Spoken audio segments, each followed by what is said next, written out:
The city never truly sleeps, but tonight it held its breath. The annual Summit Gala, the night when the sharpest minds and the wealthiest families in business gathered under one roof. Beneath the chandeliered halls of the Orpheus Grand, alliances were forged, and empires quietly shifted hands. Far from the dazzle of the ballroom, in a quiet apartment overlooking the skyline, Lucien Cross stood before a mirror. He wore a simple, perfectly tailored black suit. No extravagant watch, no gaudy tie pin. Only one thing set him apart: the single crescent-shaped earring dangling from his left ear. For months, it had been silver, plain, unremarkable. But tonight, as he fastened the clasp, the crescent shimmered, then deepened into the color of midnight. Lucien whispered softly to himself, "So, it's time." In the Cross family, this change was no mere ornament. It was the sign that a young heir's trial in the outside world was over, that they had endured, proven themselves, and were now acknowledged as a full heir to the dynasty. Lucien straightened his cuff. To anyone else, he still looked like the quiet analyst they had dismissed. But he knew the night would not end that way. The Orpheus Grand's ballroom glowed with gold and crystal. Reporters milled near the entrance, cameras ready to catch the power players. When Lucien stepped out of the car, a hush rippled through the crowd. Not because they recognized his name, most still didn't. But there was something about his composed gait, the unyielding calm in his silver-gray eyes, and that faint glint of the black crescent earring. One reporter was whispering to a colleague, "Who's that? He's not on the A-list guest roster."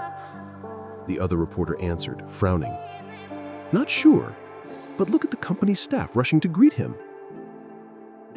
Lucien offered no comment, just a polite nod as he moved past the cameras. Inside the ballroom, Damien Veron was already working the room, tall, confident, the very image of a golden heir. At his side, Vivian Hart, radiant in emerald silk, greeted the board members of her company with practiced grace. Damien's eyes narrowed slightly as he saw Lucien enter.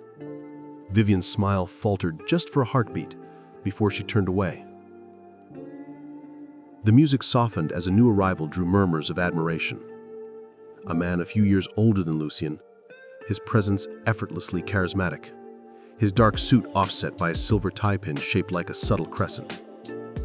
He walked directly toward Lucien with an easy smile. "It's been a while, cousin." Lucien answered in a calm, faint smile. "Adrian." A ripple of surprise passed through a few nearby guests who caught the name. Many in the city had heard of Adrian Cross, the shrewd negotiator who would turn the floundering tech wing of the Cross Corporation into a market leader. He clasped Lucien's shoulder in quiet camaraderie. Adrian spoke in a low voice, "To the crescent that finally found its night." Lucien's answering nod was small, but it carried the weight of recognition. Later that evening, during a pause between speeches, several investors gathered near one of the tall windows. Damien, ever the opportunist, saw his chance. He strode toward them, glass in hand, his tone light but pointed. "Strange, isn't it? A junior analyst showing up at the Summit Gala. I wonder if everyone here really knows who Mr. Cross is, or what he's after." Lucien merely raised an eyebrow, saying nothing. Adrian, stepping in with a smile. "Oh, I think the more interesting question is whether everyone knows enough about him. Some achievements don't need to be announced. They speak for themselves."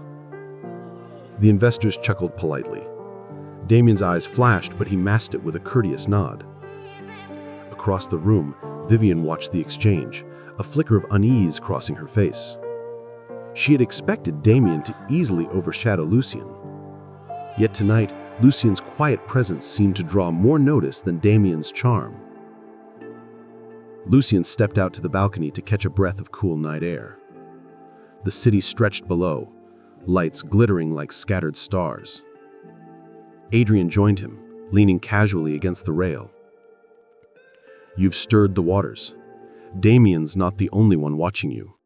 A few old allies of his are already plotting, even outside Vivian's circle. Lucien responded after a pause. I expected as much, but I won't be dragged into their games. I intend to prove myself in my own way. Adrian said with a short laugh, Well, some of us prefer a straight fight. And you won't face it alone, cousin. The two men shared a brief glance. Not merely family by bloodline, but comrades in a larger, looming battle. When they returned inside, the host announced the beginning of the gala's closing toast. As Lucien stepped forward to join the circle of leaders, several pairs of eyes turned toward him, lingering on the unmistakable black onyx crescent earring. A few whispers spread among the older magnates, men and women who had once done business with the senior Cross patriarch. An elder investor murmuring to his wife, That earring? I've seen it before. Only the Cross heirs wear it. Vivian caught the whisper, her smile tightening. For the first time, she felt a chill of regret, not yet fully formed, but enough to unsettle her poise. As the glasses were raised, the chandelier light struck Lucien's earring. The black onyx crescent gleamed against the silver of his hair, a quiet proclamation that the overlooked analyst had stepped fully into his true place. In the crowd's subdued awe, a new balance of power began to settle. For Damien and Vivian, it was the first warning. For Lucien, it was simply another step forward. The night of the Black Crescent had only just begun. And so the man they had cast aside stood revealed, not in words, but in presence.